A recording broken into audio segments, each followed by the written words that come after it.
maxamuud cabdi faarax casayr waxa uu dhowaan ka soo laabtay dalka hindiya halkaas oo u aaday isdaaweyn xanuunka oo halkaasi u aadayna waxa uu ka mid yahay xanuunada aan la isqaadsiin balse dhibaatadooda ay kusoo kordhayso Soomaaliya. mudda waxa ay qarsamaa sida aan dareemayo ama dhaqaatiirtu ay sheegeen xanuunkan barasharka la yiraahdo ama dhiigkarka si dhab waxaan u ogaaday 2011 in xanuunkaasi uu aad yahay dhiigkarka in badan maxaan ku raaa isma fiiriyo kuma laabto dhaqaatiirtii markii dambe xanuunku aad ugu soo cuslaaday tabar darro iyo maxaan ku raahdaa daciif aan dareemo runtii ilaa markii dambe la yiraahdo ninkan wuxuu u baahan yahay dhaqid in la dhaqo keliyihiisa 2015 Agosto yaa la geeyay maxaan ku raahdaa Hindiya magaalada Hyderabad November 14 oo 2015 ah yaa amaliyada la igu sameeyay ama qalliinka la sameeyay waxay la socday wiil aan abti u ahay iyo wiil anigu aan dhalay oo u diyaar ah labadaba inay keli igu deeqaan keli bixiyaan marka wiilka aniga aan dhalay ayaa keli ii bixiyay alxamdulillah anigoo caafimaad qabaan ka soo dhoofay oon ku soo laabtay maxaan ku raahdaa waddankeydii magaalada Muqdisho sidaan qiyaasayo lacag ku dhow maaragtay 37,000 yaa ku baxday maaragtay qalitaankeygii iyo daawadeydii iyo safarradeydii. inkastoo maxamuud cabdi faarax sida uu sharaxay ay hayeen xanuuno kala duwan haddana waxay ku bilaabantay xanuunka dhiigkarka haddaba sidee ayaa dhiigkarku isugu bedelay kaliya xanuun maxamuud cabdi faarax casayr ha inoo sharaxo. barasharkaaga kaliyaha duqeynaya ama maxaan ku raahdaa culays saaraya qofka markii barasharku ku dhaco oo runtii uu muddo u qarsan yahay ama maxaan ku raahdaa aanu helin daawo ku habboon waxaa fariisanaya ama yaraanaya keliya shaqadoodii qofka maxaan ku raahdaa waxay yaraanaysaa kaayadiisa yaraanaysa maxaan ku raahdaa isaga dhan wuxuu noqonayaa qof iska daciifa oo maaragtay aan tabar badan lahayn saameyntaasna waxaa iska leh waxaa yaraanaya maxaan ku raahdaa dhaqdhaqaaqii ama maxaan ku raahdaa wareegii dhiigga uu ku sameynaya keliyaha oo wixii qashinan oo iska soo saari lahay wixii maxaan ku raahdaa manaaficlan oo jilib ku celin lahaa yaa maaragtay culays ku imaanaya ugu yiraahdeen.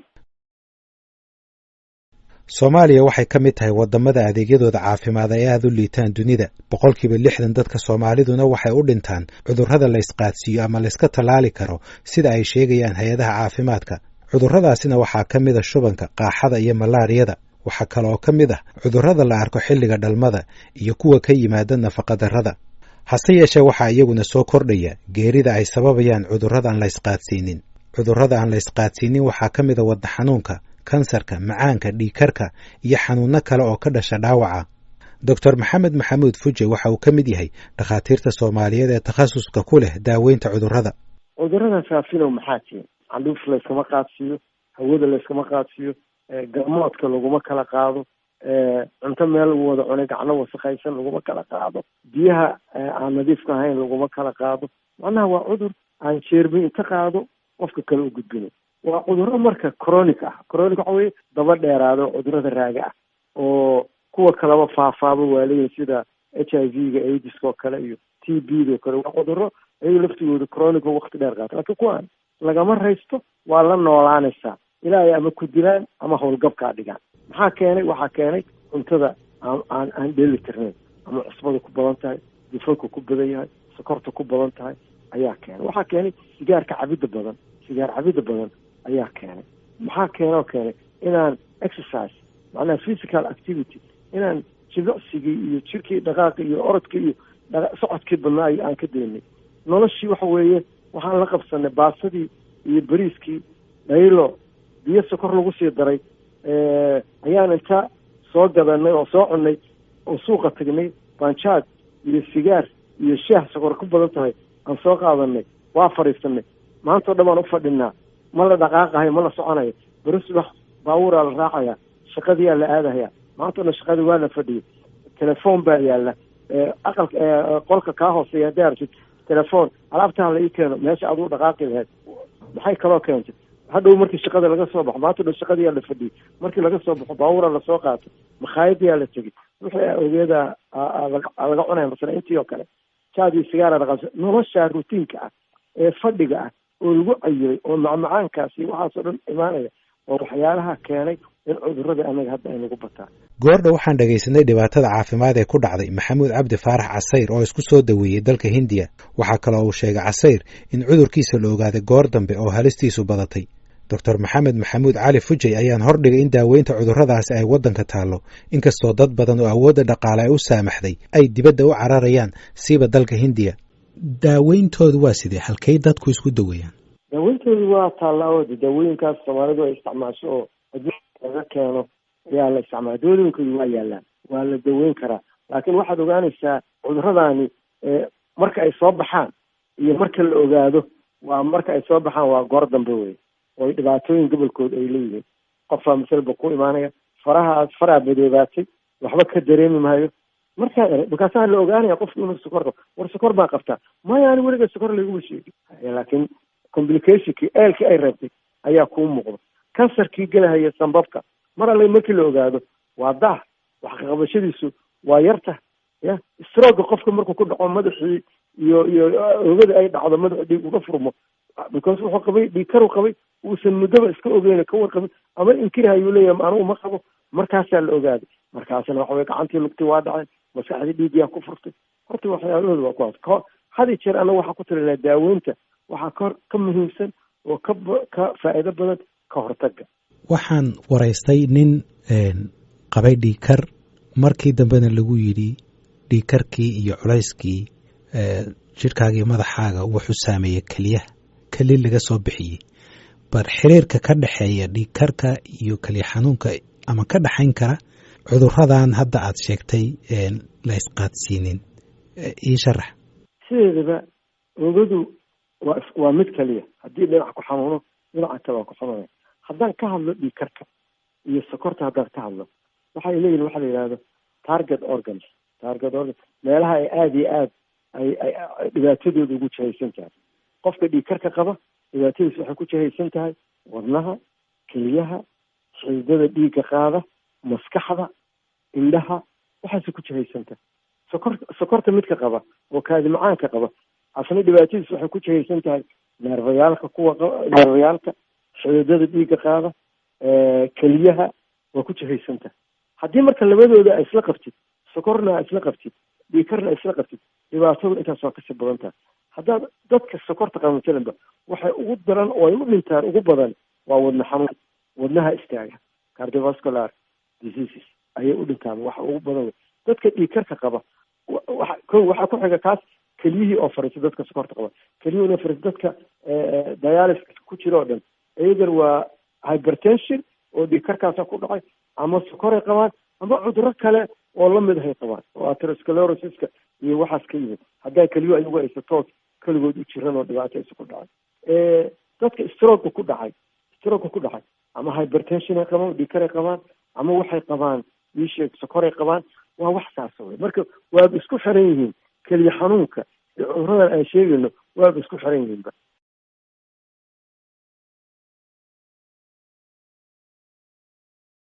hay-adda caafimaadka adduunka ee WHO waxay barnaamijkan galka baarista u sheegtay in marka wadamada hore u maray loo eego aanay badnayn dadka u dhimanaya ama ay ku dhacayaan cudurrada aan la kala qaadin. hase yeeshee waxay taasi ku sababaysay in cudurrada aan la kala qaadin ee aan soo sheegna ay ku dhacaan dadka da'doodu ay ka weyn tahay 50 sano.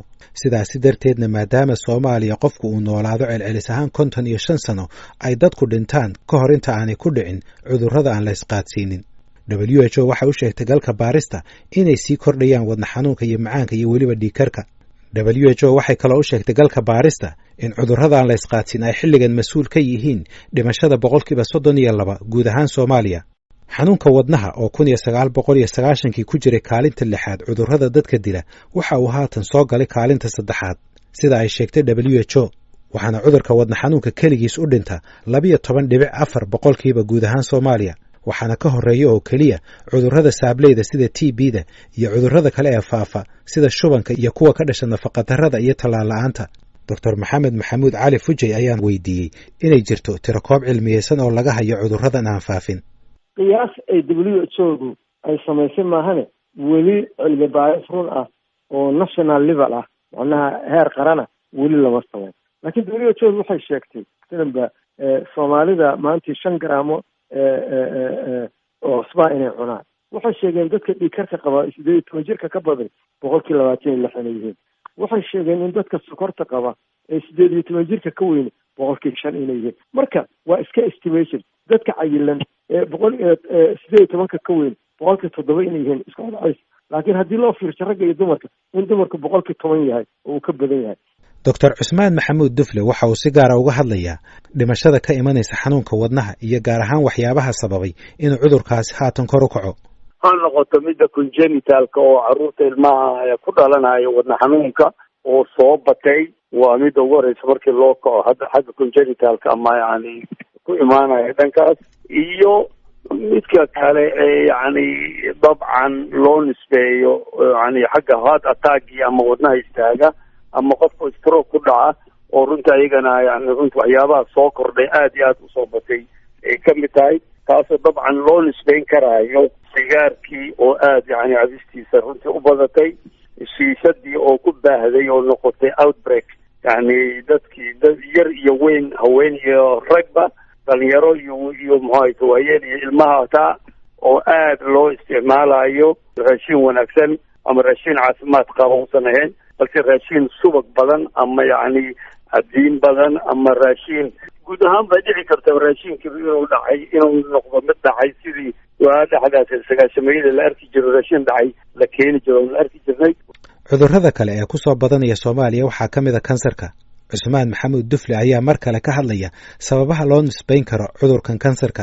waxaa la yiraahdaa yani sida horta badanaa aan aragno ama yani weliba baarsiya qaarkood aan ku sameynay, mid waa midkan kaleo hadda muxuu ahayto cudurada faafa ee keenaan sida cagaarshowga noociisa B-ga ama C-ga uu keeno, markaas waa cudurada faafa ayuu related leeyahay ama ayuu ku xiran yahay oo aan ogna oo aragnaa oo weliba kan ugu badan ah. waxaa kaloo ayadana jirta oo aan aragnaa cudurada aan faafin markaan ka hadlayno iyo kansarka la xiriira, sida dadkan beeraleyda ah, waa dadkan beeraleyda ah oo maaragtay beeraha tacbada oo yani sameeya yani masagadii ama dalagii ku kaydiya dhulka hoostiisa. waxaa la arkay ama weliba baarisho qaarna aan ku sameynay adduunkana laga wada ogaa in yani dhulka hadii lagu kaydiyo, dhulka markuu la yeesho xariir markuu la yeesho inuu ku dhalanayo muxuu ahayto fungigaasna uu ku dhaafayo aflatoxin wax la yidhaahdo, aflatoxinkaasna ay tahay cancerogen ama cancer ay dhaliso. kasakow haddaba in dhaqdhaqaaqa iyo cuntada ay qaadanayaan ay wax ka bedelaan, wasiirka caafimaadka Soomaaliya Foosiye Abikar Nuur waxay leedahay waxaa loo baahan yahay sharci dejin, gaar ahaan mid lagu xakameynayo tubaakada. waxaan leenahay horta waa xakameynayo tubaakada. waxyaalaha ku jira waxay tahay in tubaakada sigaarka oo kale cabidiisa iyo shiishada oo kale aan meelaha public lagu cabin, oo passive smoking uu dhib leeyahay, in canshuurtii lagu badiyo oo ma aragtay yani taxationka kor loo qaado, in aan laga gedin da-yasta aan qaangaarin ka hooseysa da-da qaangaarka, in lagu qoro yani meeshii baakada uu ku jiray khatartiisa iyo yani dadka si awareness loogu sameeyo. marka arrimahaasaa ka jiro oo annaga waa saxiixnay, marka waxaan isku dayeynaa kaas inaan marino haddii alla idmo ay noqoto maaragtay si loola dagaalo. sharci dejin kale oo ka hortegi karta sababaha ka qayb qaadanaya korarka cudurradan halista ah sida kansarka waxaa ka mid ah la dagaalanka daawooyinka dhacay ama kuwa aan tayada lahayn ee waddanka soo gelaya. wasiirka caafimaadka Foosiye Abikar Nuur ayaa mar kale sharaxaysa waxa ay ka qabanayaan daawooyinkaasi. waxaan ku howlanahay hadda oo xafiiska prime ministerka naga sugaya ugu dambeyn 29 bisha November inaan gudbino sharciga daawooyinka. sharciga daawooyinka waxaa ku jira quality control, waxaa ku jira hay-adii qaran ee ilaalinahayd daawooyinka. marka waxaan rajayneynaa in aan ku guuleysano inaan baarlamaanka u gudbino sida dhaqsaha u leh. waa jirtaa Soomaaliya waxaa soo dega daawooyin badan oo annaga qualitygeeda aanan garanaynin, meelo badan ka yimaada, mararka qaarkoodna dhibaato u keeni kara qofka aanan daaweynin. cudurrada wadnaha, kansarka iyo macaanka waxay yimaadaan oo halistoodu ay badan tahay markii qofka da'diisu ay sii weynaato. waxayse WHO ka digtay inay sii badan karaan 5 sano ee soo socota marka uu sii hagaago daryeelka caafimaad. laakiin cudurrada ugu walaaca badan ee xilligan Soomaalida sida weyn ugu soo badanaya ayaa ah xanuunka maskaxda.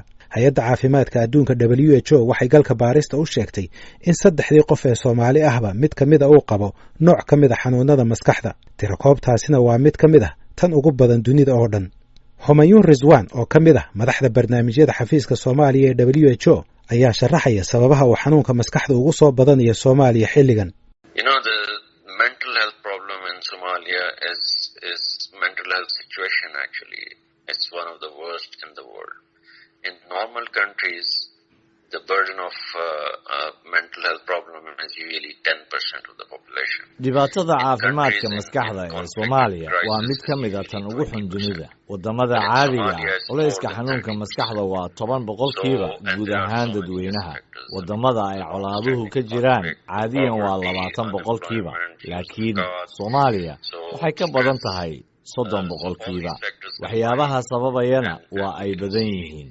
Ha ugu horeeyaan colaadda raagtay, faqriga, shaqo la'aanta, isticmaalka qaadka, waxyaabahaas oo dhan marka aad isku dartid waxaa lagu qiyaasayaa in 3 qof ee Soomaali ahba mid uu qabo nooc xanuunka ka mid ah xanuunyada maskaxda. Nasiib darrada ugu weyn waxaa weeye in dadka bukaanka Soomaaliya ay helaan taageero yar, xarumaha lagu daweeyana waa ay yar yihiin, dhakhaatiirta caafimaadka maskaxda waa ay yar yihiin, maalgelintuna maba jirto. Waxaa lagu iloobaa hawsha dhinaca gargaarka bini'aadanimada oo aan u arkin caafimaadka maskaxda inay tahay halis nafeed. Dhinaca horumarinta wadamada deeqda bixiya waxay xoogga saaraan cudurrada dhalmada iyo daryeelka carruurta, waana taas sababta keentay in la dayaco. Wasiirka caafimaadka ee Soomaaliya Foosiye Abikar Nuur ayaa barnaamijka galka baarista u sheegtay in gargaarka beesha caalamka ee dhinaca caafimaadka maskaxda uu aad u liito. Waxayna u muuqataa ayay tiri in weli beesha caalamku ay culayska saarayso barnaamijyada kale ee caafimaadka. Waxaan ugu badan traumihii dagaalaan soo marnay, waxaan soo aragnay dhibaatooyin aad u fara badan. waxaa jira qaraxyaa jira, waxaa jira dad mukhaadaraad isticmaala oo magaalada hadda Muqdisho iyo wadanka intiisa kale ay aad ugu soo badanaya. cudurrada dhimirka runtii aad ayay u kaceen, waana meel Soomaaliya haddaan nahay aan ka nugulna maadaama deeq-bixiyayaasha ayna kaalmeeyaan waxyaalaha ay aadka lacagta u geliyaan. waxaa ugu horeeya hooyada iyo dhallaanka dhimashadooda in la yareeyo, TB, HIV, AIDS, malaria inay treat gareeyaan, la daaweeyo. laakiin weli waa ka dayacanahay dhinaca cudurrada dhimirka oo runtii Soomaaliya u baahan kaalmo weyn.